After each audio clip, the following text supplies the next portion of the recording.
Қайырлы күн, қалайсыздар? Мен сторисқа алоэның құрамы туралы жүктегем. Сіздерге пайдалы ақпарат болсын. Біздің адамның ағзасының дұрыс жұмыс жасау үшін 20 түрлі амин қышқылдары керек, яғни амин кислота. Сол амин қышқылдарының 18 түрі осы алоэның құрамында бар. Ол табиғи түрде, табиғат оны бұл өсімдікті солай жаратқан. Сосын кейін ең бір ерекшелігі, мысалы қараңыз, біз сыртқы денемізді мүмкін аптасына 2 рет, мүмкін аптасына 1 рет баняға барып жуынатындар бар, былай жуынатындар бар.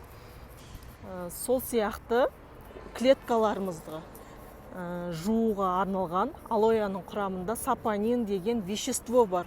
Ол клетканы сыртынан жуады, ойлаңызшы. Алоэның құрамында сондай нәрсе бар. Сонда сіздің